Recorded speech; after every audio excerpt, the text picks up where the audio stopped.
Hi everyone, and welcome to another episode of Hello Word. I'm Alex, your host, and today we're diving into a useful word that you'll encounter often in everyday English, back. It's an A2 level adjective that means located behind or at the rear. Let's explore how this simple but important word fits into our language and daily life. The word back is often used to describe something that is behind us or positioned at the rear of something else. For example, you might hear someone say, "The keys are in the back pocket of my jeans," or "There's a garden at the back of the house." It helps us specify location and makes communication clearer. Now, let's talk about a few synonyms for back. One synonym is rear, which can be used like this: "The rear entrance to the building is locked." Another synonym is hind, often used for animals, as in "the horse kicked with its hind legs." These words share a similar meaning but may vary slightly depending on the situation. On the other hand, some antonyms of back include front and forward.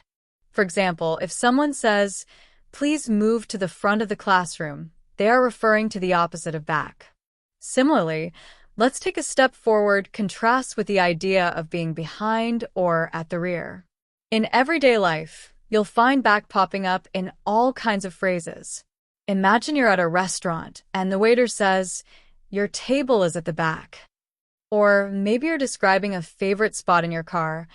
"I prefer sitting in the back seat because it's more comfortable." You might also hear it in expressions like "get back to work" or "I'll call you back later," where the meaning shifts a bit depending on the context. Here are a few more examples to solidify your understanding. "There's a beautiful park at the back of the hotel." "I left my bag in the back room." "The back row of the theater has the best view." These examples show how flexible and widely used this word is.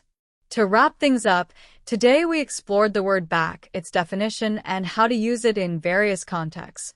We also looked at synonyms like rear and hind, as well as antonyms like front and forward. Thank you for joining me on this linguistic journey. If you enjoyed this episode, don't forget to subscribe to Hello Word and leave us a review.